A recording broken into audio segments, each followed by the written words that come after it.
Bueno, muy bien. Vamos a continuar con interferencia entonces, la clase de hoy. Y se acuerdan que de lo que se trataba era de entender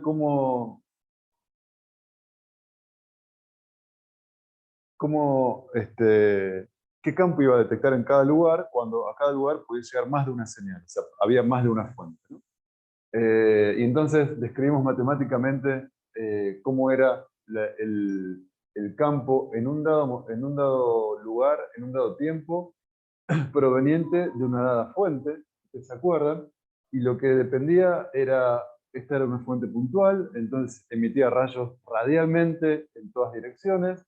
En particular, hay un único rayo que desde este punto iba a llegar al punto de interés nuestro, y eso ocurría cuando el rayo se movía, o sea, el rayo característico tenía esta dirección que le asignamos a un vector de onda, K sub A, en esa dirección particular. Después había otro rayo por acá que llamamos K sub B, otro rayo por acá que llamamos en la dirección K sub C, pero al triangulito llegaba el rayo K sub A, y la fase con la que llegaba tenía que ver con la fase inicial que tenía la onda y después cuánto ganaba por el K por R, esta cosa que está acá, y una parte que tenía que ver con el tiempo, ¿no? Pero a un tiempo fijo, esto era constante, y la fase es esta φ1 que está acá. Entonces, en el caso de una fuente puntual, los rayos, K es el vector que va a dar cuenta de los rayos, de la dirección de los rayos, y K son vectores radiales, ¿no? Vectores radiales, desde el punto donde están siendo emitidas las ondas, ¿no?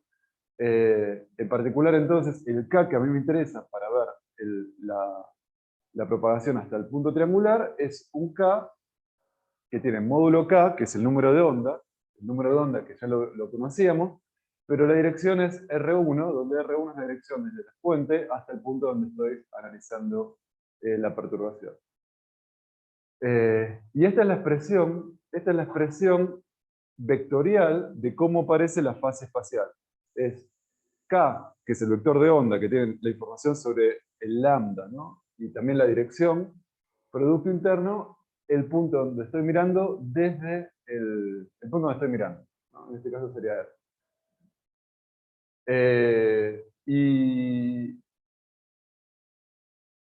Perdón, R1, que es el punto donde estoy mirando, medido desde donde está la fuente, ¿no? Y entonces la fase tenía esta pinta que está acá. Ahora bien, vamos a borrar esto para acá. Esto lo vimos en la clase pasada. Seguimos avanzando un poquito. Bueno, entonces, acá tenía una fase particular que daba cuenta de que el campo en este punto tenía esta amplitud para un dado tiempo.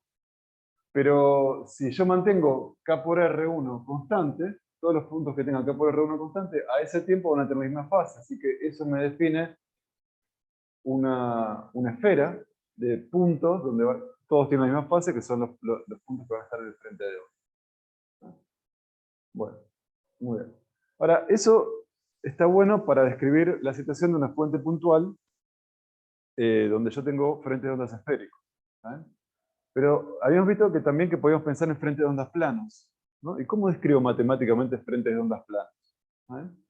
Entonces, esta sería un poco la situación. Yo tengo un sistema de referencia y lo que tengo que poder reproducir es el hecho de que todos los puntos que pertenezcan a un dado plano, cuando hago la cuenta, tengan la misma fase. ¿Sí? Eso significa que estoy trabajando con frentes de ondas. Bueno, ahora, hay el vector de onda en este caso, que define la dirección en la que se está produciendo la propagación, es K2, ¿no? K2.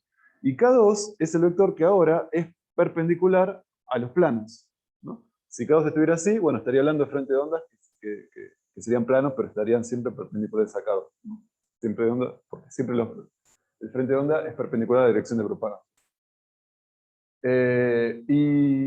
Y entonces, lo que quiero describir matemáticamente entonces es dónde caen los puntos en este plano que es perpendicular al vector de propagación K2. Ahora el vector de propagación, los vectores de propagación no son radiales, porque no tengo una fuente puntual, sino que hablo de un manojo, si quieren, de vectores K2, que me van a definir direcciones perpendiculares a los planos de fase constante. Bueno, ahora les voy a mostrar que la manera matemática de escribir todos los puntos que caen en un plano perpendicular a K2, si ustedes se acuerdan de matemática, es pedir que R, que es la posición del punto que yo quiero saber si cae en el plano o no, R, producto interno K2, que es la dirección, eso para todos los puntos que caen en un dado plano se mantiene constante. ¿Ven? Entonces yo dado un K2, y dado esta constante, todos los R que satisfacen que R, producto interno K2, me da esa constante, son puntos que caen en el mismo plano. Esa es la condición de que los R caen en un mismo plano. ¿Ven? Y vamos a ver entonces cómo funciona. Bueno, fíjense, este simplemente es el producto escalar de siempre. Entonces, pedir esta condición para encontrar los R que caen en el mismo plano es pedir que el módulo de K por el módulo de R por, coseno de alfa, que es el ángulo que forman el ángulo entre los dos, sea constante, ¿no? Y entonces vamos a ver esta situación. Fíjense. Supongamos este plano. Para convencerlos de que esta condición, todos los R que se satisfacen esta condición con K2 constante y un valor constante, constante, caen en un plano. Les voy a mostrar que eso es así. Entonces, imaginemos este plano que está acá, el plano azul que está acá. Entonces, fíjense, K2 es un vector que es perpendicular al plano. ¿Sí? Acá lo dibujé desde el origen, ¿no? pero es el que es normal del plano. ¿Sí? Es este que está acá. Ahora voy a agarrar un punto cualquiera del plano. ¿Cuál es la posición de ese punto? R. Desde el origen es este que está acá. Lo que estoy diciendo es que el producto interno de R por K2 tiene que valer una constante. ¿Cuál es el producto interno de R con K2? Es la proyección de R sobre esta dirección. O sea, es este vector que está acá. ¿Sí? ¿Por qué? Porque fíjense, es módulo de K por módulo de R por coseno de alfa. Alfa es este que está acá. ¿Sí? Bueno, fíjense que lo que quiero decir es módulo de R por coseno de alfa me da este cateto que está acá. ¿Sí? Bueno, ahora vamos a agarrar otro punto que también participa en el plano. Fíjense que módulo del nuevo vector R por coseno de ángulo, por coseno del nuevo alfa, alfa prima, también me va a dar este vector. ¿Sí? Y así con todos los puntos. Todos los puntos que pertenecen al plano cumplen que la proyección es esta cantidad. ¿Sí? Es constante, es la misma. Entonces, la ecuación este punto también, ¿no? Hago la misma cuenta, por coseno del ángulo que forma con la dirección normal, vuelve a ser esta misma proyección. Entonces, todos los puntos que caen con el plano, toda esta parte es constante. Esto era lo de siempre, y esto era la misma constante, así que todos los puntos que cumplen esto, caen en un mismo plano. ¿No? Obviamente, si yo cambio la constante, ahora caerán en otro plano. Para una constante nueva será otro plano. Y si cambia, ya sea el módulo a la dirección de K, bueno, en lugar de ser un plano así, será un plano así. ¿Sí? Pero esta es la condición, entonces, pedir esto, en general, es una condición que me fija los R que caen en un mismo plano. Bueno, esta es la aclaración matemática. Entonces, dado K2, todos los puntos que tengan igual producto escalar con él pertenecen al mismo plano. Es lo que les estoy diciendo. Lo ven acá en el dibujo. Entonces, fíjense que en la ecuación de la fase aparece esto. K2 por R. Si yo pongo acá, lo que estoy diciendo es que todos los puntos que mantengan esto constante tienen la misma fase, ¿no? Porque si esto es constante, la fase no cambia. Entonces estoy describiendo situaciones donde los puntos de fase constante caen en un plano. ¿Sí? Entonces matemáticamente esta es la expresión es una manera de expresar la condición de fase constante para ondas planas. Poner acá el vector de onda, el vector de propagación, el que va con el rayo, que es perpendicular al plano, producto interno, el R, la posición del punto en espacio donde estoy midiendo cuánto vale el campo. ¿Sí? Bueno, y esta expresión es una onda de fase constante sobre planos perpendiculares a la dirección de propagación. Se me describe ondas planas. ¿Sí? Entonces, esta manera era, al expresar yo esta forma, la parte espacial de la fase, estoy describiendo ondas planas perpendiculares a K2, y ondas esféricas era la dirección del rayo por R1. R1 no es la posición desde el origen, sino que es desde la fuente. Esa es la diferencia, ¿no? Esa es la diferencia en la definición acá de la fase de ondas esféricas con respecto a las ondas planas. Fíjense, acá está R y acá está R1, que es R menos la posición de S. Es la dirección esta que está acá. Esto es R1. ¿Se entiende? Bueno, si está en el origen va a tener la misma. Lo que va a pasar es lo siguiente. Yo voy a tener, para este voy a tener una dirección, pero para este punto voy a estar usando otro K. Mientras que acá es la dirección perpendicular a las ondas planas, ¿no? Para cada rayo voy a tener un K distinto en el caso de ondas esféricas, porque las direcciones son radiales. Pero no, salvo esto, fíjense que la matemática es muy parecida por cómo escribir la fase, ¿no? Bueno, una pregunta de esto. Son dos maneras de escribir matemáticamente las fases. Una me representa esta situación y la otra me representa esta otra.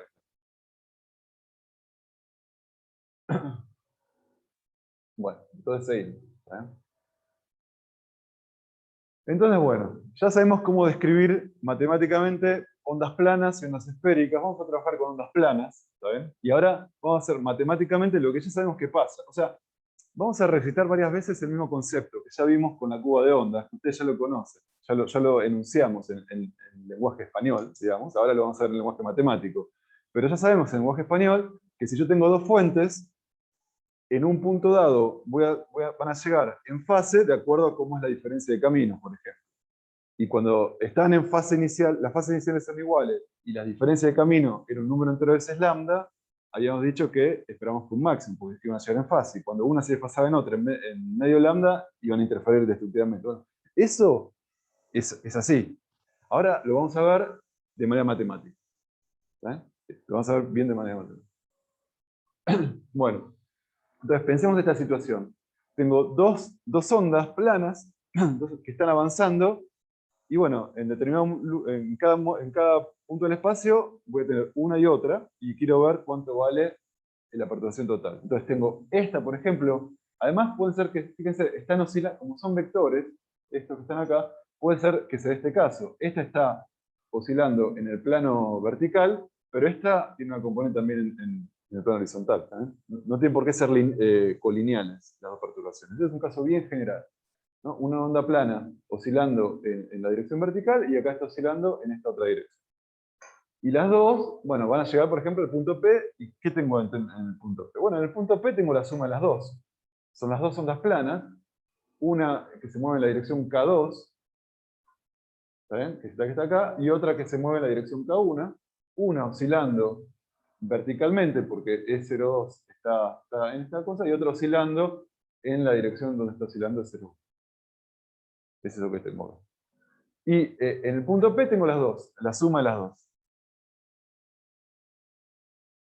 Y entonces lo que me va a interesar a mí es, ¿se acuerdan? Es la radiancia. No es el campo total, cómo varía instante a instante, sino algo que tiene que ver con la localización de la energía por unidad de tiempo, energía promedio en determinado lugar.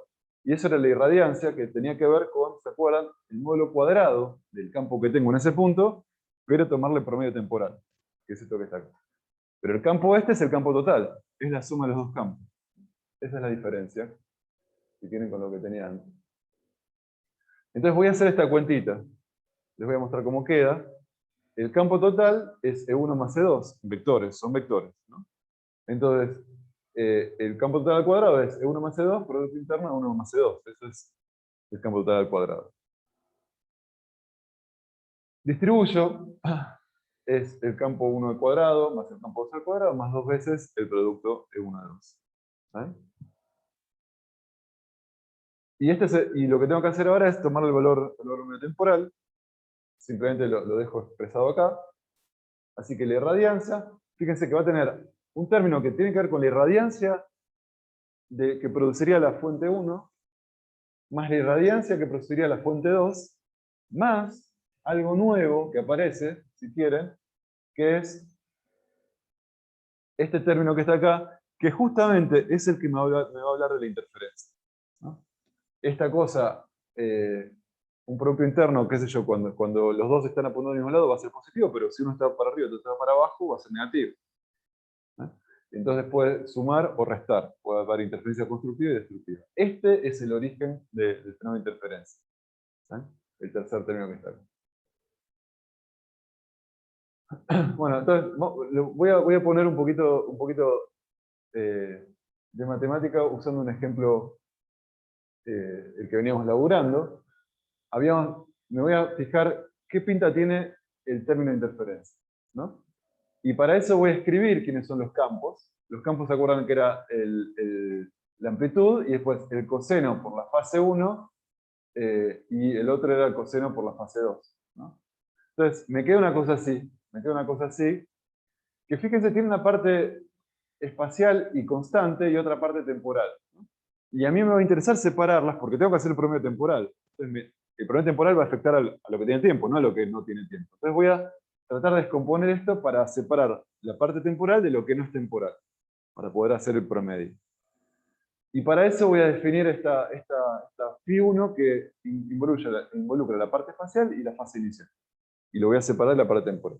Entonces voy a definir el phi1 este y el phi2 este que está acá. Y ahora voy a hacer un poquito de matemáticas, simplemente. Esto lo único que estoy haciendo es ver qué forma tiene este término, ¿eh? Matemática para ver eso. Bueno, y para hacer esto, fíjense que el coseno me quedó phi1 menos algo, y coseno de diferencia a menos b es coseno de a coseno de b más seno de a seno de b. Vamos a tener que hacer eso. Me queda coseno de phi1 coseno de wt más seno de phi1 seno de wt. Este es el primero. Y lo mismo para el segundo. Coseno de phi2 coseno de wt más seno de phi2 seno de wt. No hice nada, son todas identidades. Ahora tengo, además que sacar el promedio temporal. Claro, bueno, y lo que tengo que hacer ahora, fíjense acá tengo la suma de dos cosas multiplicada por la suma de otras dos cosas, voy a hacer distributivo. Entonces me tengo que hacer coseno de phi1 coseno de omega t por coseno de phi2 coseno de omega t, esto por esto, o sea, esto por esto, esto por esto, y esto por esto, esto por esto. Eso es lo que vamos a hacer, son los cuatro términos. Entonces, fíjense que el primero que voy a hacer es coseno de phi1 coseno de omega t por coseno de phi2 coseno de omega t, es el primer término acá, me queda un coseno cuadrado. Este por este, también, seno phi1, seno phi2, seno omega t cuadrado, y después los cruzados, este con este y este con este, que son estos dos. ¿Eh? Bueno, y entonces me había quedado esto que está acá, perdón, vamos a ponerlo acá abajo. Fíjense lo siguiente, estos dos, acá me queda un producto de cosas que no dependen del tiempo por algo que depende del tiempo. Más, en este término me queda también un producto de esto no depende del tiempo, esto es lo único que depende del tiempo. Y acá me queda, bueno, esto no depende del tiempo, esto sí depende del tiempo, esto no depende del tiempo, esto sí depende del tiempo. Entonces voy a hacer el promedio de cada uno de los términos, porque el promedio de la suma es la suma de los promedios. Pero fíjense que cuando, por ejemplo, quiero calcular este, me va a quedar el promedio de coseno de phi, coseno de phi2 por el promedio de coseno cuadrado, pues es lo único que tiene tiempo. ¿Y eso cuánto valía? Un medio, ¿no? Entonces acá me va a caer un medio, acá me va a caer un medio, y esto vamos a ver que este promedio temporal es cero. Entonces, sí. Entonces, esto lo único que hice fue escribir los cuatro términos poniendo el promedio temporal donde queda, que era lo que les dije antes. ¿Sí? este es un medio, este es un medio, y acá me queda el promedio temporal de coseno de un ángulo por seno del mismo ángulo. Se los dibujo acá, fíjense. En azul está el coseno, en rosa está el seno, y en negro está el coseno por el seno. Entonces fíjense que el coseno por el seno toma valores positivos y negativos, ¿no? Y cuando yo hago un promedio, en un intervalo temporal, toma tantos valores positivos como negativos, así que eso promedia cero. Tiene la media en cero. Y eso es lo que tengo acá. Y entonces me quedó mucho más sencillo el término este, que era este que está acá, me quedó, bueno, los módulos, perdón, las amplitudes multiplicadas vectorialmente, un factor 2 del 1 medio de los cosenos cuadrados y los senos cuadrados temporalmente, y esto es lo que multiplicaba eh, a, a esos factores coseno φ1, coseno φ2, seno φ1, seno φ2, que si ustedes ven esto, rápidamente pueden darse cuenta que esto que está acá es esto, ¿no? Entonces tengo que el término, esta parte que está acá, que tenía que ver con el término de interferencia, tiene que ver con cómo son los módulos, o sea, en dónde están oscilando, porque esto es un producto vectorial. Si son perpendiculares, fíjense que no hay término de interferencia, eso ya lo vimos la vez pasada. Si son perpendiculares, esto da cero. Si las dos ondas planas son perpendiculares, no hay término de interferencia. Y depende también de la diferencia de fase, ¿no? De la diferencia de fase, perdón, sí, no es fase. Acuérdense que esta phi era la parte espacial más la fase inicial. ¿Saben? Pero en realidad, si yo tengo esta diferencia, esta diferencia que aparece acá es esta menos esta. Pero si yo les agrego menos omega t a cada uno, la diferencia se sigue manteniendo. Lo que quiero decir es que esta diferencia es igual a la diferencia de fase de la onda. Porque le agrego un menos omega t a cada una, y ese omega t se va de la diferencia. Entonces, en definitiva, puedo escribir que aparece la diferencia de fase de la onda.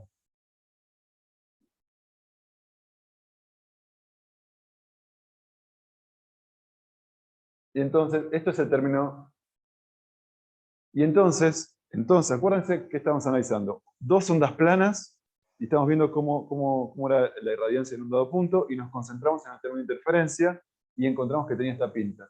Entonces, la irradiancia que tengo en el punto donde se juntan esas dos ondas planas, va a ser la irradiancia producida por la primera, más la irradiancia producida por la... O sea, estamos hablando de energía, ¿no? La energía que voy a encontrar en ese punto va a tener que ver, energía media, por unidad de tiempo, por unidad de área. Va a tener que ver con la energía que deposita la primera onda, más la energía que deposita la segunda onda, pero en realidad, en ese punto voy a tener un poquito más o un poquito menos de eso, de acuerdo al término de interferencia. Y el término de interferencia tiene que ver con qué tan colineales son las dos perturbaciones, acá hay un producto interno, y, y cómo son las diferencias de fase. ¿Sí? Es la manera matemática general de ver lo que ya habíamos visto. Vamos a ver. Este es el caso de dos ondas planas. Vale lo mismo para dos ondas esféricas. Se puede hacer lo mismo simplemente escribiendo la fase como yo les dije al principio. Para ondas esféricas. Muy bien. Entonces, esto es lo que sería I1, esto es lo que sería I2, y son términos constantes. ¿Saben? I2, I1, 2, que sería esta parte que está acá. Fíjense que como es un promedio temporal, no depende del tiempo, sino que varía en el espacio. ¿Y por qué varía en el espacio? Porque esta diferencia de fase entre las dos ondas no va a ser igual para los puntos que estoy mirando. ¿Recuerdan? Si yo tengo las dos ondas acá, en este punto había una dada diferencia de fase, en este punto había otra diferencia de fase. Entonces, de ahí viene la dependencia de este término, por lo tanto, de la irradiancia total con la posición. Por eso la energía no va a estar distribuida homogéneamente, sino que voy a ver lugares donde voy a tener más energía depositada y menos energía depositada. La energía total se va a mantener constante, porque se tiene que conservar, no aparece de la nada. ¿Saben? Pero lo que pasa es que voy a haber sacado energía de algunos lugares y la voy a encontrar en otros, de acuerdo a cómo funcione este delta T. Y fíjense además que el término de interferencia se anula si las perturbaciones son perpendiculares, porque básicamente ahí estoy en una situación donde no se pueden compensar, no son colineales. Por lo tanto,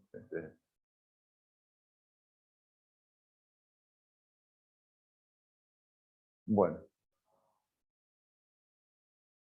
esto, permítame.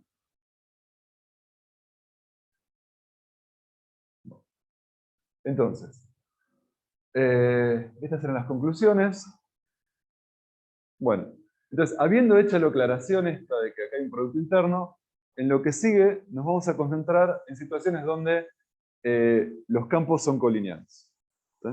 Entonces, nos vamos a olvidar de que esto es un producto interno, vamos a asumir que son colineales y vamos a analizar un poco esa situación. Por ejemplo, este era un ejemplo de eso, ¿no? Porque las dos perturbaciones eran subir y bajar en el eje vertical, entonces las dos perturbaciones eran colineales. Entonces nos vamos a concentrar en eso, y en ese caso, esta cosa que es súper general, se transforma en esta otra. Vamos a asumir además que tiene la misma amplitud, las dos. ¿Eh? Eso es lo que vamos a asumir. Y en ese caso, la irradiancia tiene esta pinta, ¿no? Esta es la una, esta es la segunda, y este es el término de interferencia, donde ahora tengo E0 en las dos de amplitud. Y bueno, cuando saco factor común las cosas, fíjense que tengo esta ecuación. ¿No? Saco factor común E0 cuadrado de acá, y me queda 1 más coseno delta phi. Esto no es general, esto es asumiendo esto que está acá. ¿Vale? Lo general es esto. Pero bueno, sigamos, vamos a avanzar con estas consideraciones. Bueno, y entonces fíjense que epsilon 0 perdón, E0 cuadrado sobre 2 era la intensidad de una de las fuentes. A esa intensidad la voy a llamar I0. Entonces acá tengo 2 veces I0 por esto que está acá. ¿No?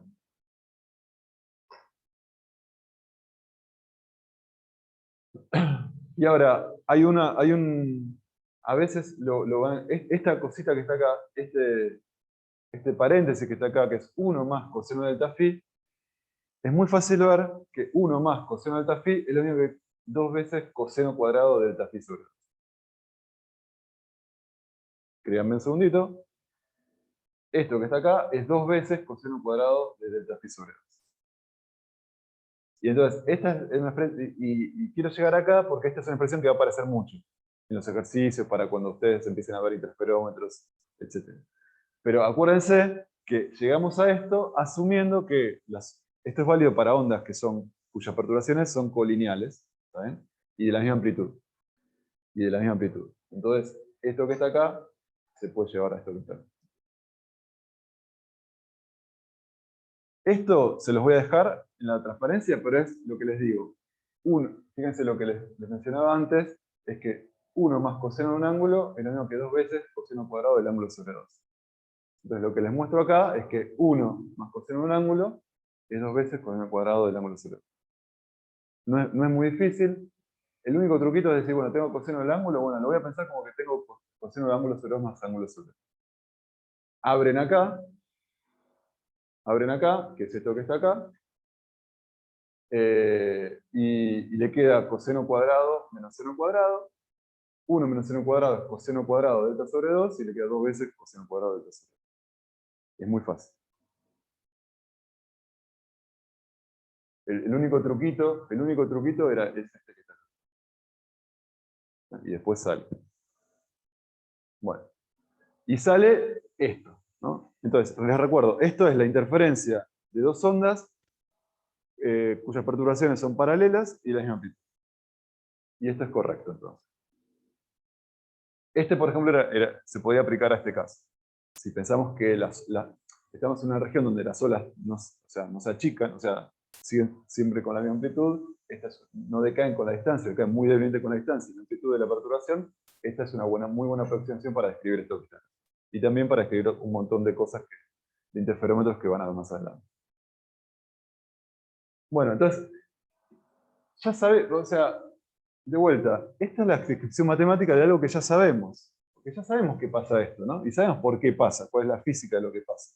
Entonces, lo que quiero mostrarles ahora es que efectivamente esta forma matemática captura lo que ya sabía. Entonces vamos a ver eso. Entonces, para eso, fijémonos cómo se comporta el coseno cuadrado de este ángulo que está acá. Si lo pongo en función de delta phi, el coseno cuadrado tiene esta pinta que está acá. El coseno cuadrado de delta phi sobre 2 tiene esta pinta que está acá, ¿no? Fíjense que cuando delta phi es 0, bueno, es máximo. Cuando delta phi es pi, acá me queda coseno cuadrado de pi sobre 2, eso es nulo. ¿Está bien? Bueno, y cuando perdón, sí, es 2pi, me queda coseno cuadrado de pi, que es menos 1. Coseno es menos 1, pero coseno cuadrado vuelve a ser 1. ¿Ves? Por eso tengo acá el siguiente máximo. Bueno, entonces, es una función que tiene máximos en 1 y mínimos en 0, el coseno cuadrado. ¿Tá? Y el primer máximo lo tenés cuando delta phi es 2pi. 2pi, 4pi, ¿no? Así se producen los máximos. Que fíjense, si ustedes se acuerdan, los máximos de interferencia se producían cuando las diferencias de fase entre las dos ondas eran 0, 2pi, 4pi, etc. Así que es correcto, es lo mismo que habíamos visto ya antes. Habrá máxima irradiancia para aquellos sitios, que los voy a llamar Rmax, los puntos en el espacio donde tengo máximos los voy a llamar Rmax, tales que la diferencia de fase sea un número entero veces 2pi. ¿Está? Pero eso está bien, es lo que habíamos visto, cuando las ondas llegaban y la diferencia de fase con la que llegaban era 0, 2pi, 4pi, las ondas llegaban en fase y daban máximo. Eso ya lo habíamos visto. Bueno, lo recuerdo. Vemos que esto es consistente con eso. Y habrá mínima irradianza para aquellos puntos, para todos los puntos, por ejemplo, este que está acá, o este que está acá, o este que está acá, tales que la diferencia de fase era un número impar de veces pi. Porque ahí, cuando yo tenía una onda y le sumaba una onda cuya fase era la que tenía la anterior más pi, estaba desfasando en media lambda. Y llegaban entonces a contrafase. Bueno, acá vemos que esta forma funcional tiene los ceros donde lo tiene que tener. Cuando delta phi es un número impar de veces pi. Así que está bien, esto que está acá es una forma compacta de escribir lo que ya sabía. Bueno, muy bien. Entonces, ya sabemos dónde están los máximos en función de cuánto tiene que valer este delta phi. Porque sabemos qué delta phi tiene que haber para que coseno cuadrado valga 1. Ahora, ¿pero dónde están espacialmente? Vamos a tratar de ver dónde están espacialmente, ¿no? Entonces, sabemos que los máximos se dan cuando la diferencia de fase es un número entero de veces 2pi. En esos casos, fíjense que cuando esto es 1, esto es 2pi, un número entero de veces 2pi, todo esto es 1, y la irradiancia es 4 veces la que tendría con una sola fuente. ¿Sí? Es 4 veces la que tendría con una sola fuente. Y por otra parte, en los mínimos, yo sé que son los lugares donde el desfasaje es un número impar de veces pi, y ahí esto se anula, y por lo tanto la irradiancia es 0. ¿No? Bueno, empecemos con los máximos. Quiero ver dónde están los máximos. Bueno, y para eso vamos a asumir que las fases iniciales son iguales. O sea, las fases iniciales de las dos fuentes son iguales. Bueno, entonces, esta condición, que son las condiciones de máximos, es pedir que la fase de la perturbación 2 menos la fase de la perturbación 1 sea un número entero de veces 2pi. Eso es que la diferencia de fases sea. Bueno, si estamos asumiendo que las fases iniciales son iguales, esto es igual a esto. La parte temporal se va también. Y entonces lo que me dice la condición esta de máximo es que tiene que valer esto que está acá.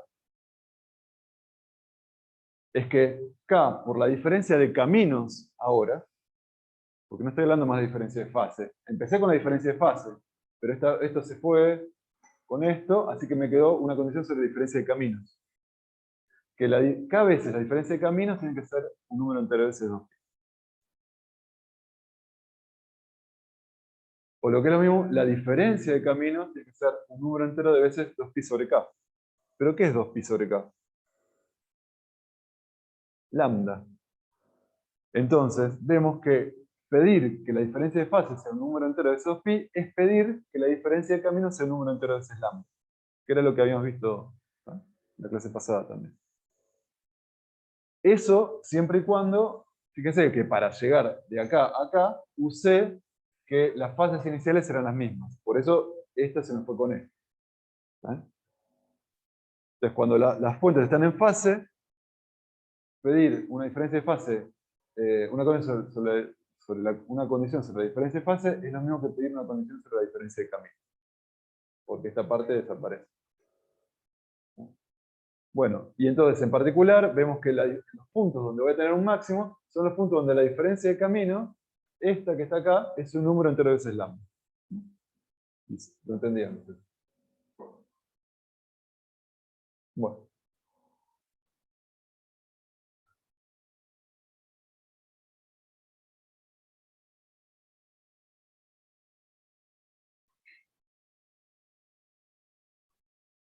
Veamos los mínimos. Veamos dónde están los mínimos. Vamos a hacer lo mismo. La condición sobre la fase de los mínimos es que la diferencia de fase tiene que ser número impar de veces pi. Pi, 3pi, 5pi, etc. Vamos a seguir asumiendo que las fases iniciales son iguales, ¿ven?, para hacer esta primera cuenta.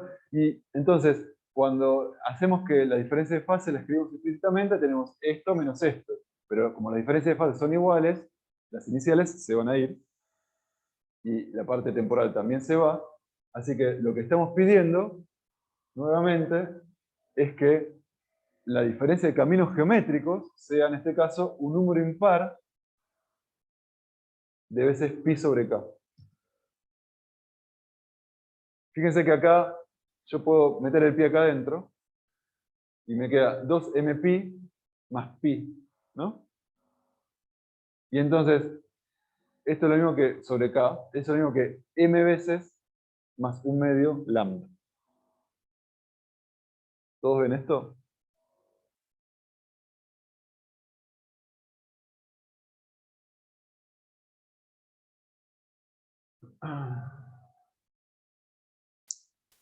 Entonces yo tengo 2mpi sobre k más pi sobre k, ¿no? Esto que está acá. 2pi sobre k es lambda, así que esto es m lambda, más 2pi sobre k es lambda, así que acá tengo lambda sobre lambda. Ese es esto que está acá. Entonces, cuando la diferencia de caminos es, no sé, 5 lambda más medio lambda, ese medio lambda era lo que me desfasaba. ¿Ven? Y eso es lo que está acá, la condición de mínimo. Bueno, muy bien. Bueno, entonces ya vimos cómo se traducen las condiciones sobre la fase de máximo a condiciones sobre diferencia de camino. ¿Vale? Estamos cerca, pero ahora yo quiero en el espacio, entonces, ¿dónde están los máximos y dónde están los mínimos?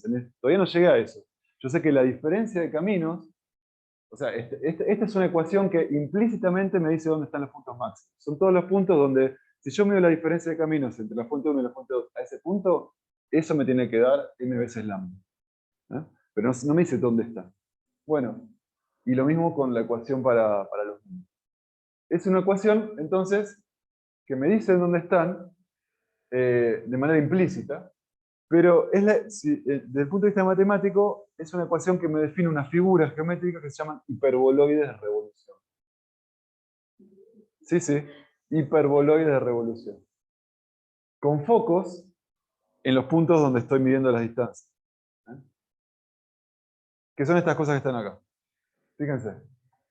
Vamos con el de arriba. Vamos con el de arriba.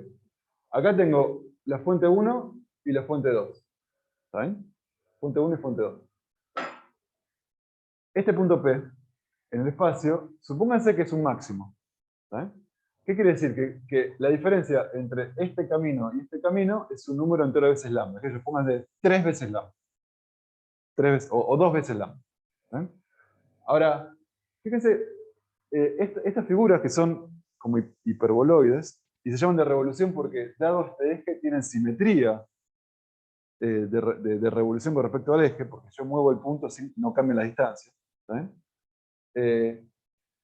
Los puntos que mantienen la diferencia constante en el espacio son puntos que caen justamente en esta figura. Todos los puntos que caen en esta figura, cuando yo hago la diferencia entre la distancia a un foco, a un punto y otro foco, me da la misma. Entonces, en ese sentido, esta ecuación me define esta figura, ¿no? Para un dado m, para m igual a 2, y la posición de un S1 y S2, esta ecuación me define todos los puntos que caen en este...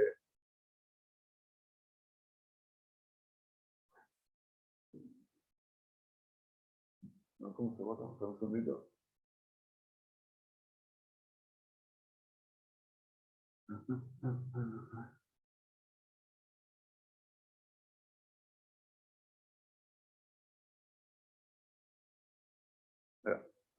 Entonces, para un dado valor de m igual a 2, y una dada posición de los focos, que es donde están las fuentes, este y este que está acá, ¿está bien? Todos los puntos cuyas distancias, la diferencia entre la distancia de ese punto a una fuente y a otra se mantenga constante, igual a, por ejemplo, 2 veces lambda, una constante, 2 veces lambda, todos esos puntos caen sobre un mismo hiperboloide.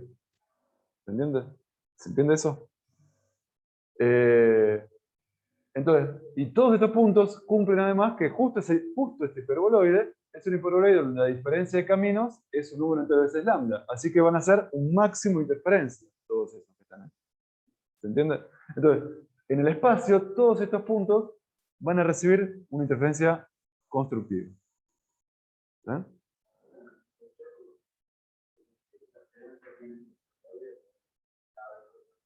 ¿Cómo de vuelta? Claro, claro, claro. Esta condición es una condición de máxima interferencia, pero desde el punto de vista matemático es una condición que te describe un hiperboloide. ¿Cuál es la condición que te describe un hiperboloide? Que la distancia al foco 1 menos la distancia al foco 2 sea igual a una constante. Esta es la matemática, no sabe nada de física, no sabe de interferencia. Geométricamente, si yo defino, tengo dos focos y uso esto que está acá, que la distancia de cualquier punto, la diferencia de distancias a uno y otro foco sea igual a una constante, eso me va a... Y todos los puntos que cumplan eso caen en hiperboloides. Ahora, entonces me doy cuenta que esta condición tiene que ver con hiperboloides, pero no con cualquier hiperboloide. Hiperboloides cuya constante, que lo defina, sea m lambda, un número de veces lambda. Porque si la constante es m más un medio de lambda, ese hiperboloide, todos los puntos que hagan en ese nuevo hiperboloide, ¿qué van a hacer? Son puntos de mínima interferencia. Y cuando paso, suponte, de lambda igual de 2 lambda a 3 lambda, voy a pasar de un máximo al siguiente orden. 5 lambda será otro hiperboloide, otro más acá, este que está acá, este, eh, un nuevo máximo, un nuevo orden de máximo. Entonces fíjense, el orden 0 es un hiperboloide muy particular, que es este plano que está acá. Porque el orden 0 que estoy pidiendo, que la distancia de cualquier punto a las dos focos sea la misma. Y entonces eso me define este plano. Fíjense que todos los puntos del plano, al plano equidistante, ¿eh? Todos los puntos de ese plano, este punto que está acá, acá, todos tienen la misma R1 menos R2 igual a 0, todos son máximos de orden 0. ¿Eh? Ahora, el orden 1, el orden 1 sería, por ejemplo, este que está acá. Por ejemplo, el primero. ¿Por qué? Porque son los puntos donde la diferencia, la diferencia sea esto que está acá, esa diferencia de caminos es lambda. Está más lejos esta fuente con respecto a esta que está acá, en lambda, para todos los puntos que están acá. Este que está acá, suponete todos estos puntos, la diferencia es más grande todavía. Es 2 lambda. Es el siguiente orden de magnitud. Etcétera, etcétera. Y en el medio, entre los de máximo, van a estar los de mínimo. Porque la diferencia sea 1,5 lambda, va a ser un mínimo. 2,5 va a ser el segundo mínimo, etcétera, etcétera. Y bueno, se llaman hiperboloides y son de revolución porque tienen simetría de revolución frente a este eje, ¿no? Al eje que une a las dos fuentes. Pero entonces, los máximos y mínimos en el espacio, en este esquemita, si yo tengo dos fuentes puntuales que emiten con igual, de manera colineal, pues, con igual amplitud, esto que está acá, las condiciones máximos y mínimos son condiciones que me van definiendo hiperboloides. Y entonces los puntos de máximos y mínimos son estos.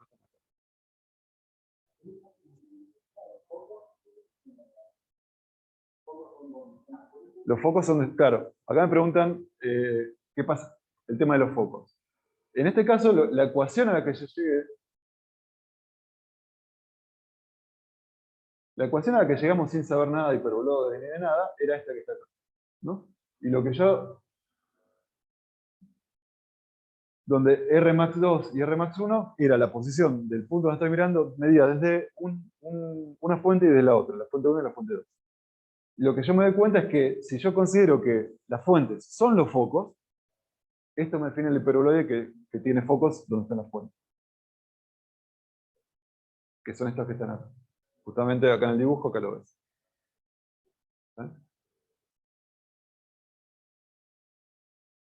Entonces, los distintos hiperboloides, los de máxima van a tener que ver con que la diferencia de caminos desde los dos focos, o sea, de las dos fuentes, es un número entero de veces lambda, y los otros es un número entero de veces, perdón, un número entero más un medio de lambda. ¿No? Y entonces, este será el orden 0, el máximo orden 0, máximo orden 1, máximo orden 2, y cada vez me voy achicando para acá. Bueno, ahora esta situación era esta que está acá. Acá tengo dos fuentes emitiendo en fase, porque en el dibujo estaban en fase, y habíamos visto que teníamos máximos, mínimos, máximos, mínimos. ¿Saben? ¿Y dónde están los hiperboloides? Claro, fíjense que en realidad, si miramos en una región chiquitita, esta línea que está acá es esta que está acá. Perdón. Este sería el orden 0. El orden 0. El orden 0 que sería este plano. ¿Vale? Que es el plano entre los dos. A lo largo de todo ese plano están los máximos. El siguiente sería este que está acá, que en realidad es un hiperboloide, o sea, no es una recta. Es una recta porque yo lo... Bueno.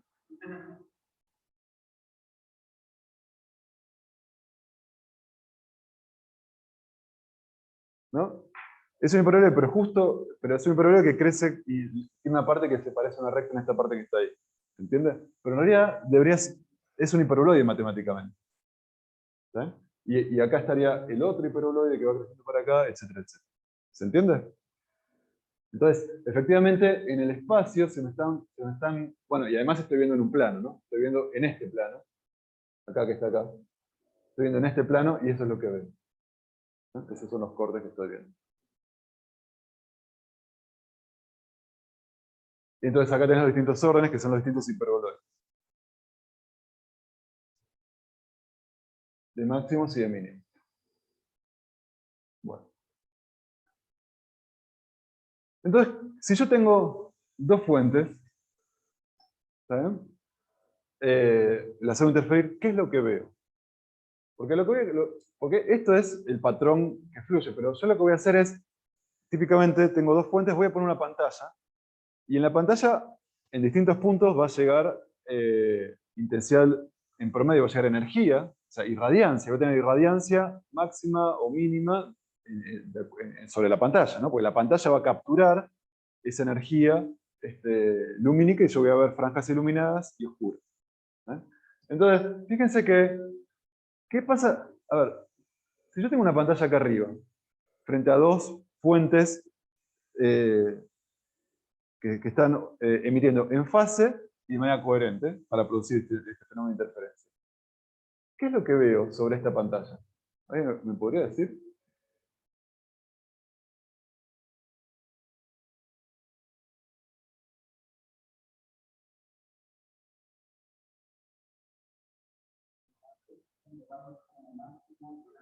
Claro, si quieren, fíjense como poner una pantalla sería como que pongo un corte acá, ¿no? Entonces, ¿qué es lo que vería?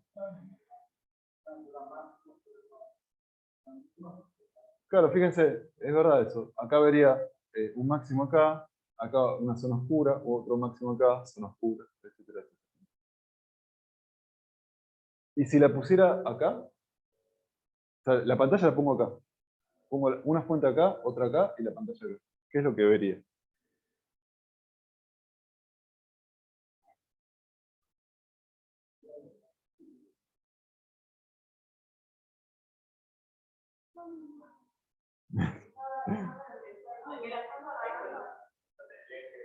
O sea, pongo una pantalla así, ¿no?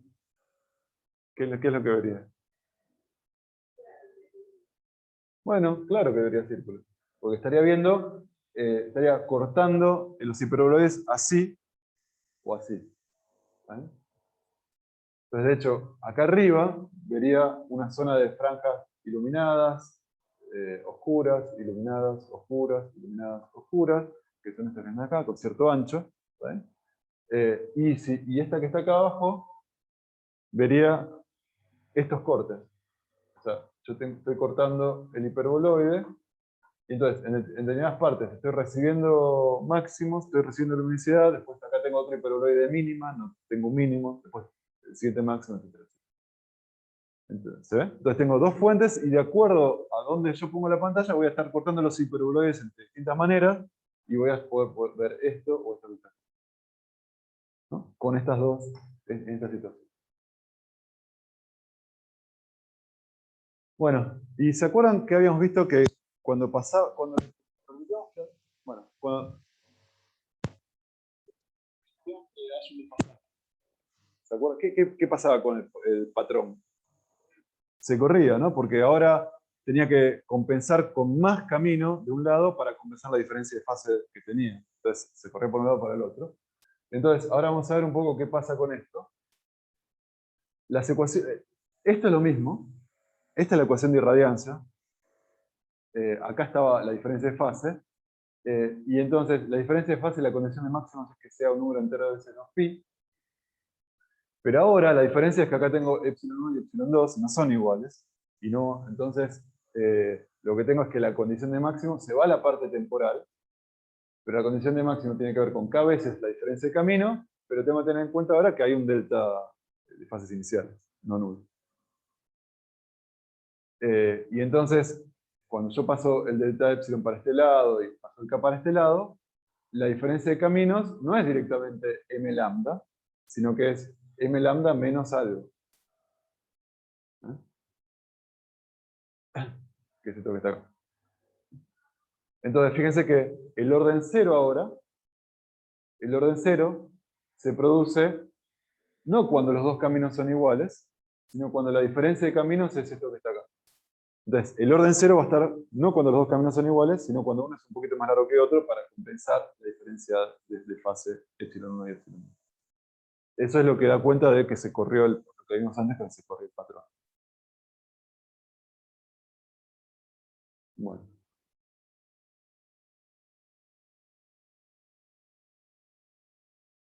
Es lo que digo, el orden cero se produce ahora cuando los caminos no son iguales, sino uno es más grande que otro, así que eso se corrió. Lo que habíamos mencionado antes como que se corrió el patrón, y es esto que está acá. ¿Se acuerdan? En este caso, la diferencia de fase inicial era pi. Fíjense, cuando está en un máximo, este está en un mínimo. La diferencia de fase pi, acá la pueden ver también porque es media longitud de onda. ¿Ahí? Y eso hace que el orden cero esté acá y no está acá arriba. ¿No? Se corrió.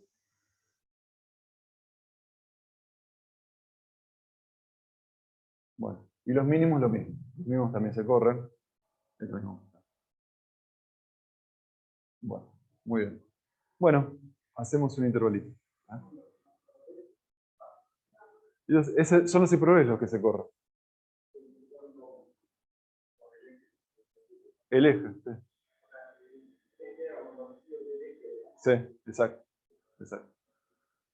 Y bueno, hay una cosa interesante que solo se las voy a mencionar así de pasada, que a mí me pareció interesante,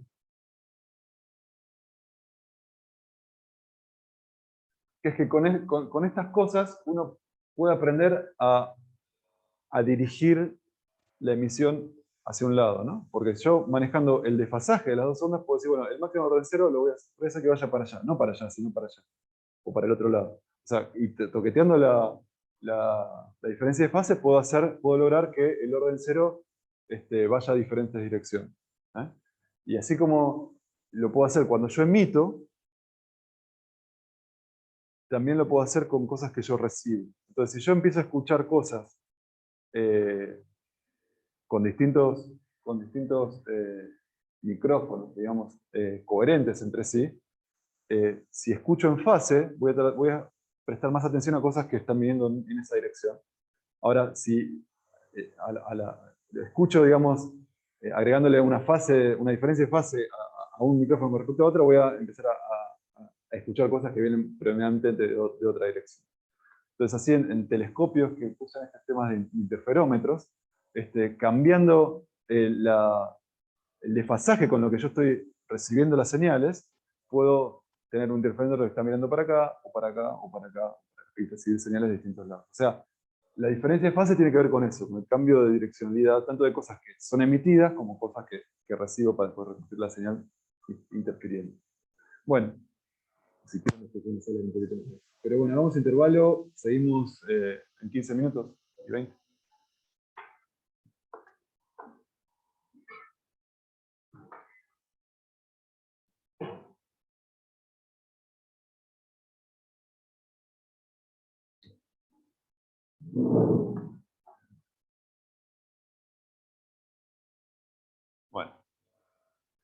Bueno, vamos a seguir.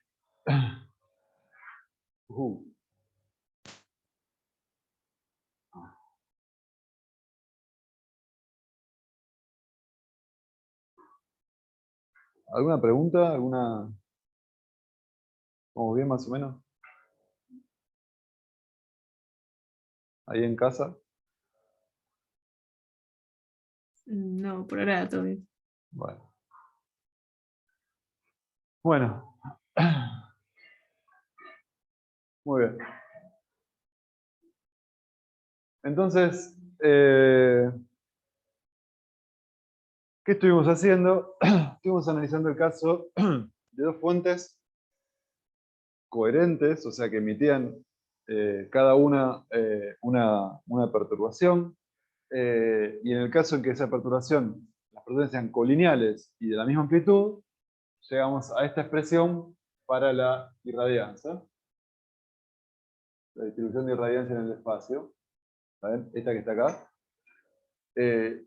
Y eso hacía que tenga máximos que valían 4 veces y 0. Ya, me empieza a hacer así. 4 veces y 0 en los puntos donde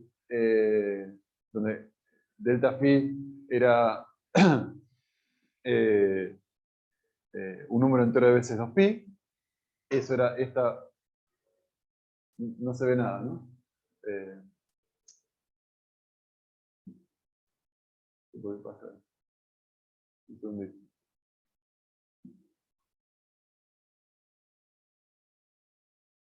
A ver, espérenme un segundito porque voy a tener problemas más adelante, así que lo voy a solucionar ahora.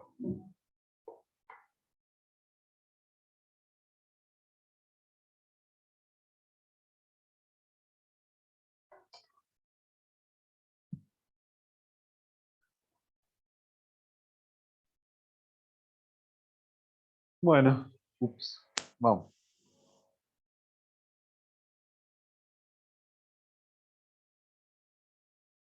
Bueno, entonces, esta era la expresión de la irradianza para el caso ese de dos fuentes que emitían ondas colineales y de la misma amplitud.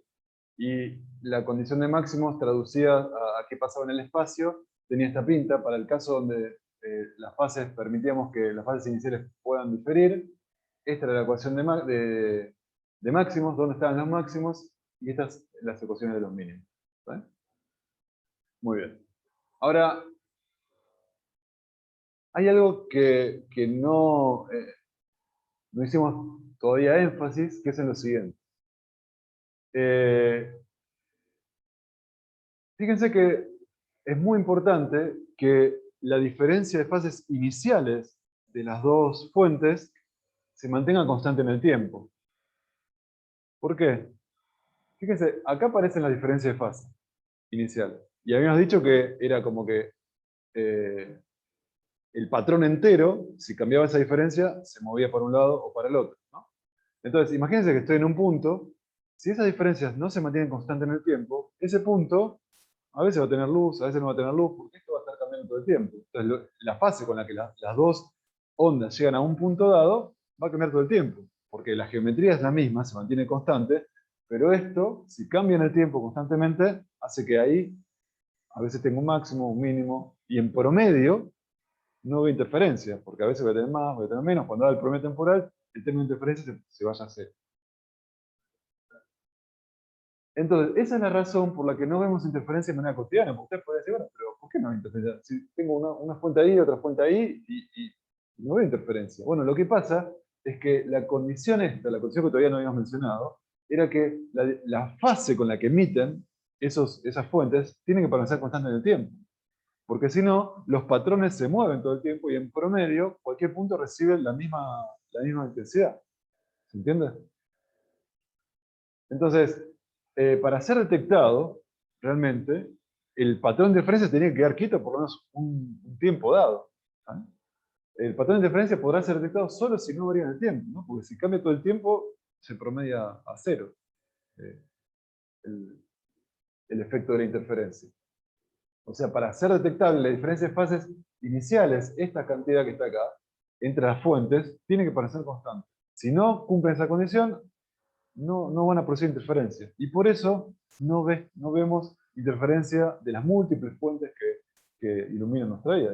Porque básicamente todo esto, en realidad si tuviéramos la resolución de, de 10 a la menos 9 segundos, nuestros receptores pudieran resolver eso, veríamos que todo el tiempo a veces un punto está iluminado y deja de estarlo, ¿no? Pero como nuestros detectores no reaccionan con esa escala temporal, lo que vemos es un promedio, ¿no? Va llegando luz, no va llegando luz, yo voy recibiendo y procesando, y en ese promedio no hay efecto de interferencia. ¿Por qué? Básicamente porque los tiempos donde un emisor mantiene su fase constante son muy chiquititos. Ya habíamos hablado antes cuando habíamos visto luz natural. ¿Recuerdan que podíamos pensar que esos emisores mantenían su fase constante como si era un coseno o un seno durante un intervalo y después venía un tren siguiente que no tiene nada que ver con el siguiente? La fase había pegado un salto. Y eso sucedía con el tiempo donde se mantenía la coherencia, era un tiempo muy chiquitito, del orden de 10 a la menos 8 segundos. ¿Sí? Entonces, ningún patrón de interferencia sobrevive a un promediado si considero tiempos mayores. ¿No? ¿Por qué? Porque la diferencia de fase entre esas dos fuentes que no son coherentes va a variar en este orden de tiempo. Bueno, entonces, dos fuentes independientes es imposible que mantengan esta diferencia de fase constante. Y eso es lo que hace que no veamos interferencia en lo cotidiano. Entonces, ¿qué es la interferencia? Bueno, ahí entran los interferómetros. Los interferómetros son dispositivos cuya misión en el mundo es producir fuentes que mantengan una diferencia de fase constante inicial para que produzcan un patrón de interferencia y yo pueda interrogar ese patrón de interferencia para saber cosas sobre la luz. Por ejemplo, sobre la longitud de onda, sobre distintas cosas.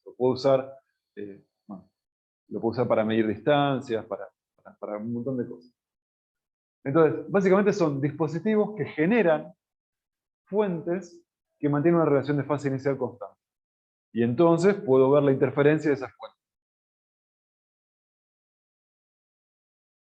hay en dos familias. Están los interferómetros por división de frente de onda, que les digo, leamos lo que dice acá y después lo entendemos. Se toma un frente de onda y se usa una parte del mismo como para generar una fuente y otra parte para generar otra. ¿Eh? Y como vienen del mismo frente de onda, ¿qué pasa con los puntos del mismo frente de onda? Tienen la misma fase. Y entonces, si uso este para armar una fuente y este para armar otra, me aseguro que las fases de las dos fuentes que hagan interferir sean la misma, en este caso. Y una manera muy fácil de hacerlo, que ahora vamos a ver con más detalle, tiene que ver con este interferómetro que se llama interferómetro de Young, que es como el interferómetro de esta familia. Pues muy simple de entender. Pero fíjense, básicamente, imagínense una rendija. Esto simplemente es para tener una fuente puntual acá. No tiene nada que ver con interferometría. Tengo una fuente puntual acá. Y lo que hago es, uso una doble rendija acá. Entonces fíjense que lo que hago es, el mismo frente de onda,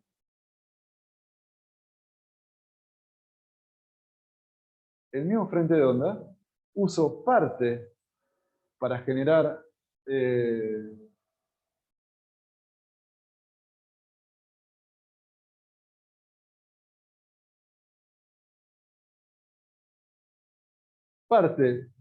una fuente puntual ahí arriba y parte para generar una fuente puntual ahí abajo. Pero viene del mismo frente de onda, así que cuando este está en un máximo, este también va a estar en un máximo.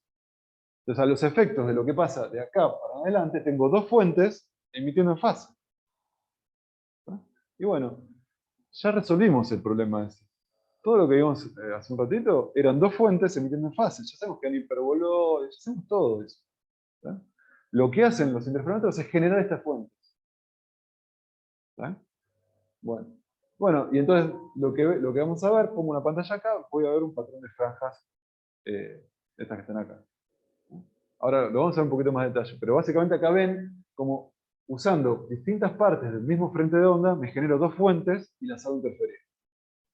Y con eso lo que hago es asegurar que haya una diferencia de fase constante, inicial, para que el patrón dure en el tiempo. Porque ahora no me importa que pegue saltos esta fuente. Porque no importa, el mismo frente de onda es el que va a hacer interferir con el otro. ¿Vale? Y la diferencia de fase relativa se va a mantener constante. Este es otro interferómetro por división de frente de onda que utiliza un espejo. ¿No? Entonces, fíjense, tienen una fuente acá. De acá salen muchos rayos. En particular, un rayo viene hasta acá, a la pantalla. Y otro rayo pica en el espejo y se refleja y va a parar al mismo lugar. ¿Sí? Entonces, fíjense que es el mismo frente de onda, solo que bueno, al verse reflejado genera esta reflexión y el rayo que va para arriba. ¿Eh? Pero utilizo el mismo frente de onda, distintas partes del frente de onda. Uno no ve el rayo y sigue derecho, al espejo, perdón, y sigue derecho, y el otro, bueno, sufre la reflexión y cambia su dirección y va para este lado. Y entonces, desde el punto de vista, eso es desde el punto de vista de los frentes de onda. Ahora, lo puedo pensar de esta manera, fíjense. A este punto llegan rayos provenientes de este objeto, del objeto S, y también un cacho de radiación que parece provenir de este punto de vista, que es la imagen especular de S, es la imagen que produce el espejo. Entonces, este dispositivo es simplemente me generé dos fuentes, una es esta, la original, y la otra es esta que está acá, y esas dos son las que interfieren y producen el patrón sobre el que está acá. ¿Se entiende? Así como el Yang me generaba esta fuente y esta fuente, con el espejo Fresnel estoy viendo la interferencia entre esta fuente y esta fuente. De esa manera, el interferómetro me permite generar las fuentes que voy a usar para ver la interferencia. Bueno, este es el doble espejo, hay un doble espejo, es lo mismo, fíjense. Vamos a hacerlo con las imágenes. Acá impido que haya radiación directa desde la fuente de S original, y lo que va a pasar es que tengo dos espejos, este espejo y este espejo. Entonces, ¿cuál es la imagen de S respecto a este espejo? ¿Eh? Esa es lo que yo llamo acá S2. ¿Ven? ¿Y cuál es la imagen de ese con respecto a este espejo? Bueno, es S1. ¿Entiendes? Entonces, los frentes de onda, algunos frentes de onda van a rebotar acá y van a venir para acá. Esos son los que parezcan provenir de S1. Y otro cacho de frente de onda va a rebotar en el segundo y va a venir acá después. Esos son los que van a aparecer provenir de S2. Entonces, en este caso, las dos fuentes que me creé con esta doble reflexión son S1 y S2, y lo que veo en esta pantalla, fíjense que es muy parecido a esto que está acá en esta pantalla y a esto que está acá en esta pantalla. ¿Se entiende? Y así me voy a generar. Esta es la idea de usar distintas partes del frente de onda para generar las fuentes que voy a hacer interferir. Y nuevamente, la ecuación, una vez que tengo los dos frentes de onda, vale lo que vimos antes. Y la irradianza, ¿no? Con el coseno cuadrado del delta phi sobre 2, es lo mismo. Donde ahora las fuentes, por ejemplo, acá son estas dos. Entonces, básicamente, si ustedes quieren analizar estos interferómetros, lo que tienen que hacer es ver, bueno, dónde me generan las fuentes, cuáles son, y una vez que encuentran las fuentes, no me olvido del interferómetro. Ahora el problema es que tengo dos fuentes y tengo esta, no. Y quiero la interferencia ahí. Entonces, cada dispositivo permite generar fuentes diferenciadas con una relación de fase constante, y eso es lo que ya sabemos resolver. Bueno, interferómetros por división de amplitud. Eso era frente de onda, agarraba distintos cachos de frente de onda. Por división de amplitud, la idea es la siguiente. Viene la onda, ustedes saben que cuando la onda llega a una interfase, parte se refleja, parte se transmite. Entonces, parte de la energía, parte de la amplitud, va a reflejarse, por ejemplo, parte se transmite, pero si yo esa que se transmite después la hago volver y encontrarse vuelta con lo que se había reflejado, voy a haber dividido la amplitud en dos caminos que recorrieron caminos ópticos distintos, y cuando los vuelvo a juntar van a interferir, porque la fase va a haber cambiado de una rama con respecto a la otra. Entonces, la onda original se divide en dos o más, que luego recorren caminos ópticos diferentes, se recombinan, las fases van a ser distintas y van a producir interferencia. Este es un ejemplito de pavote. Tiene una fuente puntual, acá hay una laminita de vidrio, ¿está bien? Entonces, acá está, este es el zoom, ¿no? Entonces viene, supónganse, un rayo. Viene un rayo. Este rayo, bueno, se refleja y parte se transmite con Snell, ¿no? Como vimos antes. Entonces, parte de la energía, de la amplitud, vino de la onda reflejada, parte de la transmitida. Ahora, acá adentro, al salir, parte se va a transmitir y parte se va a reflejar. Me voy a quedar con la parte reflejada, que es la que voy a hacer volver para interferir con la que se reflejó al principio.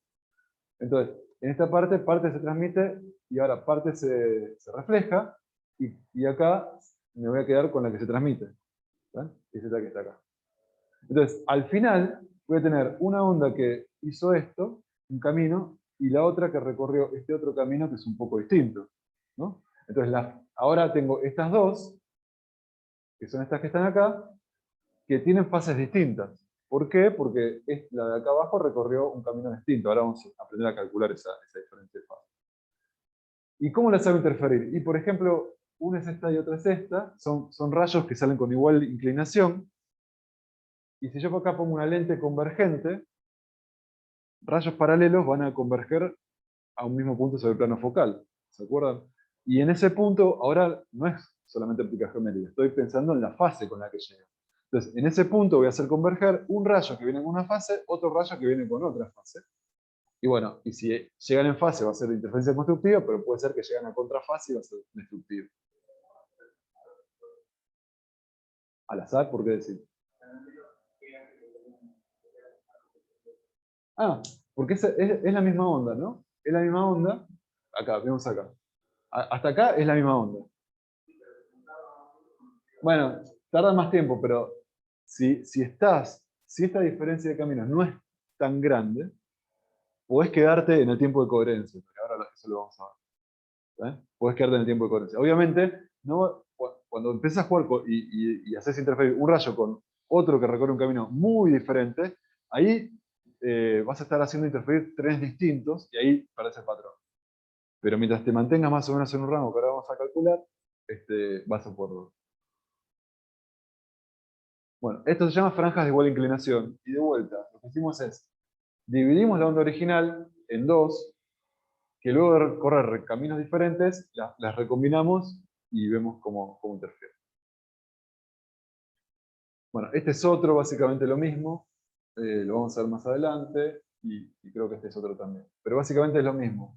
Hacemos un rayo que refleje, el otro que haga otro camino, y lo hacemos de vuelta, converger al mismo punto y vemos con qué fase llega. Estos se llaman interferómetros por división de amplitud. Entonces era frente de onda, división de amplitud. Bueno, empecemos por el interferómetro por división de frente de onda. El primero es Young, ¿no? Y Young, lo que se hace en laboratorio es trabajar con no con agujeritos, sino con rendijas, ¿no? Con rendijas. Entonces yo en realidad tengo una rendija, y después hago pasar por una doble rendija, donde tengo una dimensión que está acá, que es mucho más larga que la otra. Entonces, como es mucho más larga, voy a pensar que tengo como simetría de traslación en eso. Por eso tengo ondas tipo esféricas. ¿Eh? Perdón, ondas tipo cilíndricas, como las que se ven. Pero básicamente, acá estoy agarrando una fuente secundaria, que es esta que está acá estoy esperando una fuente secundaria, que es esta que está acá, cada una emite como frentes de ondas cilíndricos. Y bueno, en algún punto del espacio voy a tener la emisión de una, la emisión de otra, y voy a ver lo que tengo que ver. Entonces, un corte en el plano es esto que está acá. ¿No? Y esto es lo que se ve. Acá me genero las dos fuentes secundarias, las dos fuentes del interferómetro coherentes. ¿Están en fase?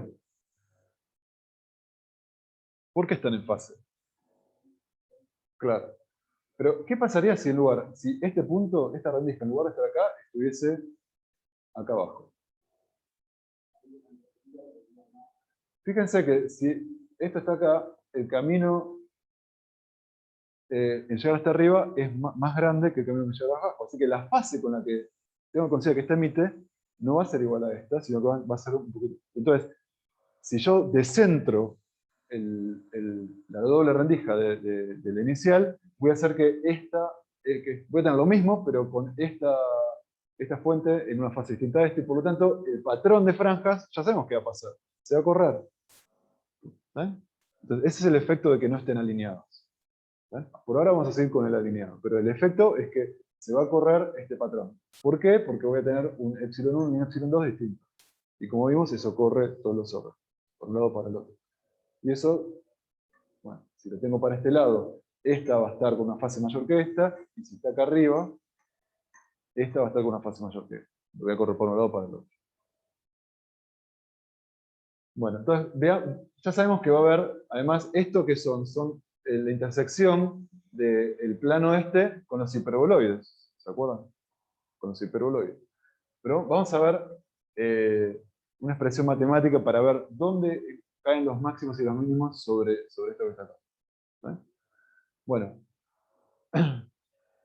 muy bien. Entonces, vamos a considerar esta situación. Entonces, ambas fuentes vamos a considerar que emiten en fase. ¿Eh? Y entonces, la diferencia de fase con la que llegan acá simplemente es por la diferencia de caminos. ¿Eh? ¿Y cuál es la diferencia de caminos? Bueno, esto es la diferencia de caminos. Entonces, lo que yo quiero hacer es traducir este cachito y la condición de máximos en función de los parámetros del problema. Y los parámetros del problema son, por ejemplo, la distancia entre la pantalla y la doble rendija, que es S. ¿Sí? Otro parámetro va a ser a qué altura me estoy fijando, ¿está bien? Y otro parámetro importante va a ser la separación entre rendijas, que ese es A. ¿Sí? ¿Por qué eso? Bueno, porque fíjense que la diferencia de caminos, esta que está acá, supongamos lo siguiente, supongamos que tenemos una pantalla y quiero ver al punto P qué llega. ¿No? ¿Cuál es la diferencia de caminos para alcanzar el punto P desde las dos fuentes? Bueno, el punto P está a una altura I sobre la pantalla. ¿Eh? Pero además, yo puedo pensar que desde la pantalla, desde la doble rendija, perdón, puedo pensar que la posición del punto P está caracterizada por este ángulo que llamo θ. ¿No? es desde el medio de la rendija. Entonces, si la distancia a la rendija es muy grande, si la rendija está, perdón, si la distancia de la rendija a la pantalla hay una distancia muy grande, mucho más grande que A, muy, muy grande, entonces este ángulo, en el dibujo se ve que este ángulo no es exactamente este, ¿no? Pero si la distancia a la pantalla es muy grande, empieza a ser muy parecido, ¿no? Porque empiezan a ser como más paralelos porque se van a cortar cada vez más lejos, más lejos. En el infinito serían paralelos, si la pantalla estuviera en el infinito realmente, serían paralelos. Vamos a decir que está muy lejos, no está en el infinito, pero que está muy lejos. Y entonces, la aproximación es que este ángulo es igual a este, ¿vale? Y como este ángulo es igual a este, entonces, si este es θm, este también es θm. ¿Vale? Bueno, entonces, hecha esa aclaración, fíjense que la diferencia de caminos es esto que está acá, que acá es igual. Este es el cateto opuesto a θm. Y la hipotenusa es A, desde el triángulo. A. ¿Eh? Entonces, A por seno θm es esta diferencia de caminos. ¿Eh? Entonces, la diferencia de caminos, acá, es A por seno θm. Donde θm me indica en qué punto de la pantalla estoy mirando, o sea, la orientación, el ángulo que me lleva al punto de la pantalla donde estoy mirando. ¿Eh? Entonces, la diferencia de fase que aparece en P surge de la diferencia de caminos, que es A por seno θm. ¿Eh? Pero θm, si los ángulos son chicos, y vamos a suponer que son chicos, ¿saben? O sea, esta distancia en realidad es chica, entonces el seno de un ángulo es aproximadamente igual a la tangente de la, en realidad. ¿No? Y la tangente del ángulo θm, fíjense, si esta es θm, la tangente es el cateto opuesto sobre el cateto adyacente, así que es la altura sobre la distancia de la rendija de la pantalla. Así que la diferencia de caminos en la aproximación de que la pantalla está muy lejos, ¿saben? Y que y que voy a quedarme con los primeros puntos que están acá, o sea, para los primeros órdenes, los órdenes más bajos de interferencia, es correcto decir que la diferencia de caminos es a veces la altura sobre la pantalla, donde voy a analizar la situación, dividido la distancia de la rendija a la pantalla. Esto que puse acá arriba. Bueno, bueno. Entonces, lo que les decía, pues, en este punto que está acá, por ejemplo, esta es la diferencia de caminos, es esta que está acá. El ángulo θm ahora lo llamo θ1 en esta filmina. Pero bueno, básicamente, fíjense que la diferencia de caminos, ¿está bien? Que geométricamente es esto que está acá. Yo sé que los máximos van a... ¿Qué tiene que pasar para que yo vea un máximo? Que la diferencia de caminos tiene que ser un número entero de veces lambda. Entonces, esta cosa que está acá tiene que ser un número de veces entero lambda. Ahí es donde las alturas, por eso lo llamo m, porque para distintos m voy a tener distintas alturas donde se cumpla eso. Entonces, las alturas donde voy a tener los máximos son m veces lambda por s sobre a. Cuando m0 es el orden 0, quiero decir que acá voy a tener un máximo. ¿Está bien? Porque acá es el orden 0, los dos caminos son iguales. Es lo que el orden 1, este que está acá, es cuando la diferencia de caminos, fíjense, es un lambda. El orden 2 serán 2 lambdas, etcétera, etcétera. Y para abajo es cuando el otro camino es más grande. Por eso son los negativos, son los órdenes negativos. ¿Está bien? El otro camino es más grande, R2 es más grande, acá abajo. Entonces todo esto es negativo. Acá aparece un -1, -2. Bueno. Y la radiancia, bueno, es la que vimos antes. Es exactamente la que vimos antes. Donde la diferencia de fase en este esquemita donde las ondas están en fase inicialmente, es directamente la diferencia de fase es directamente la diferencia de fase espacial, K, R1 menos R2. Y poniendo R1 menos R2, lo que ya sabemos que es, acá sería la radiancia. Entonces, en función de la altura, es esto que está acá. Cuando I vale M lambda S sobre A, esto es 2pi, 4pi, etcétera, etcétera, y entonces estoy en condiciones máximas. Bueno, ese es lo que está acá. Muy bien. Y entonces, a lo largo de la pantalla, fíjense que acá ya está la altura. Esta es la altura. A lo largo de la pantalla yo voy a ver, bueno, perdón, no se corresponde con el dibujito. Acá está el orden 1, digamos.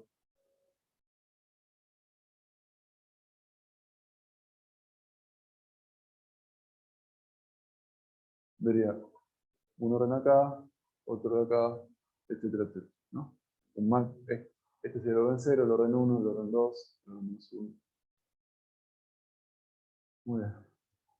Bueno, y un parámetro importante que se usa para hacer algunas determinaciones es cuál es la diferencia en alturas entre un máximo y otro, o sea, la distancia entre máximos. A veces se conoce también como interfranja. ¿Eh? Y lo que tengo que hacer es agarrar la posición del I en el orden M, la de I en el orden M más 1, hacer la diferencia entre las dos, y cuando hacen eso, lo que van a ver es que la interfranja es lambda S sobre A, ¿no? Porque uno le agrega una vez más eso ustedes. Entonces la interfranja es lambda S sobre A.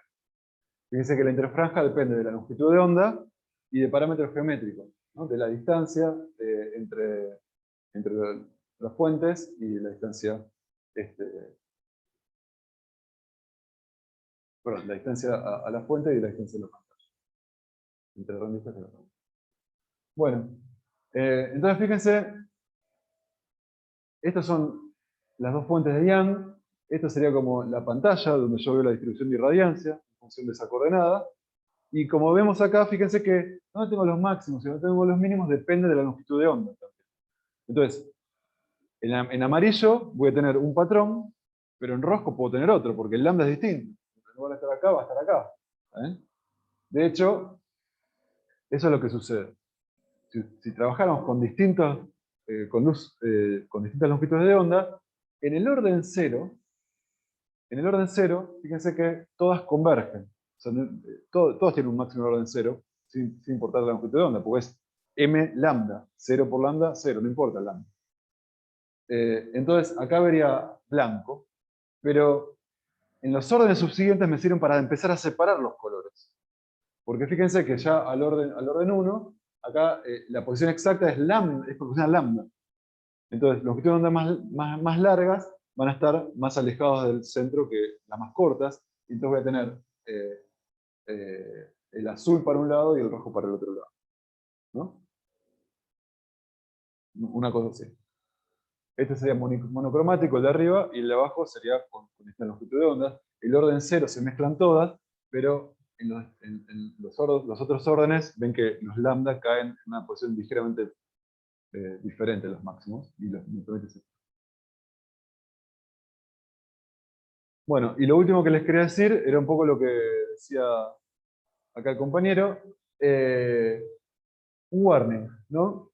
Porque lo que yo estoy haciendo es, a medida que estoy explorando los distintos órdenes, los máximos, es cada vez pensar en diferencias de caminos mayores, ¿no? Diferencias de fase, sí, de caminos mayores.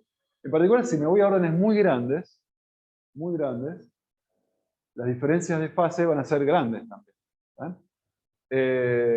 Y entonces, en principio, si fuesen la luz realmente coherentes, yo podría hacerlo de esto tanto como quiero, ver los órdenes tan grandes como quiera, eso no me molestaría, el delta epsilon sería constante, no dejaría de ser constante. Pero lo que habíamos visto, vamos a hacerlo más rápido, esto es lo que habíamos contado antes, es que existe un tipo de coherencia, ¿está bien? En la manera de pensar una radiación electromagnética la pensamos como compuesta como en trenes, dentro de los cuales, trenes de cachitos de la perturbación, donde durante en ese, ¿cómo se me fue el nombre? Eh, en ese tren, bueno, en ese tren, lo puedo pensar como una armónica, pero me salgo al tren siguiente y es una armónica, pero que empezó en una fase completamente diferente. ¿Está bien? Dentro de ese tren, entonces, típicamente esos procesos no tienen un tiempo de coherencia del orden del nanosegundo. Y espacialmente, ¿cuánto se desplazó? Pues, digamos, ¿cuánto ocupa espacialmente? Bueno, el tiempo de coherencia por la velocidad de la luz es una longitud de coherencia más o menos de 30 centímetros. Entonces, más o menos 30 centímetros es el tiempo de coherencia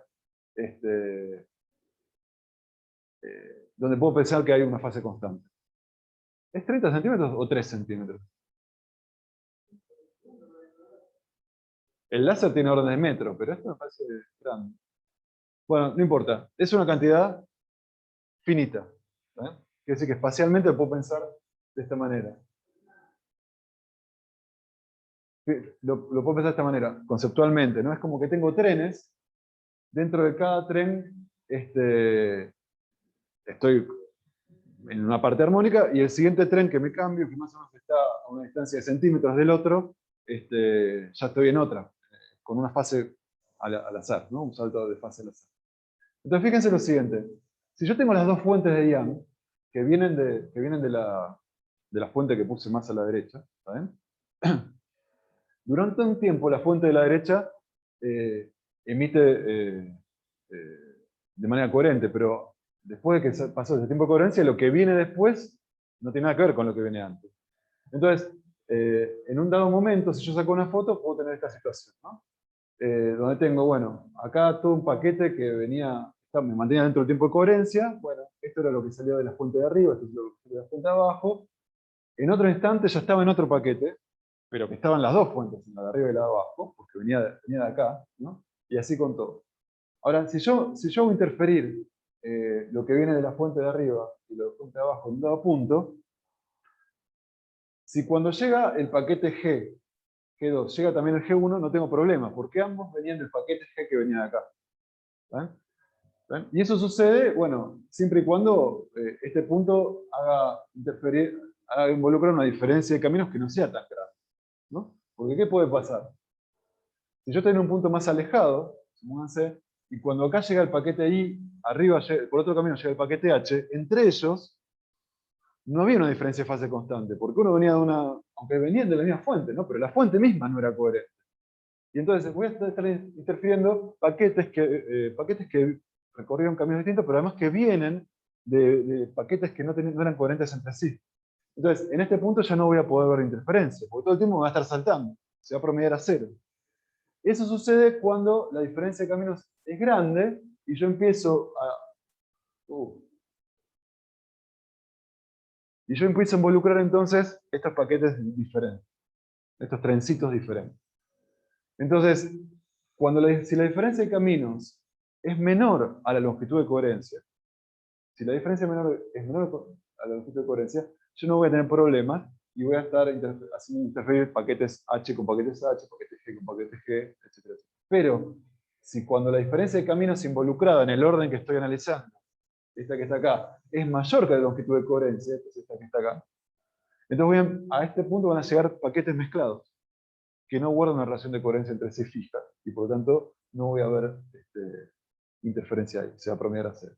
Por eso, en la práctica, sucede que sobre una pantalla uno puede ver algunos órdenes, pero de acuerdo a la naturaleza coherente de la fuente que dio origen a todo esto, a partir de un determinado orden se va a borronear todo el patrón. Porque voy a estar haciendo esto.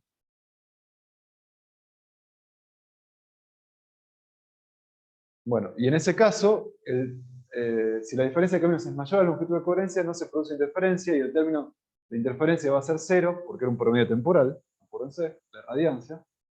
Y la radiancia entonces va a ser directamente I1 más I2 más 0, porque I1, 2 va a ser 0, y solamente voy a ver la energía que me llega de uno y otro sin el término de interferencia. Vamos a cortar acá. ¿Está bien? ¿Una pregunta?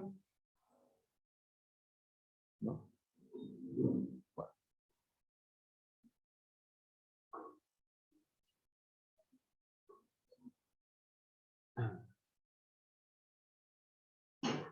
Bueno, ahora voy a eh, corroborar las inscripciones, así pueden llenar las encuestas.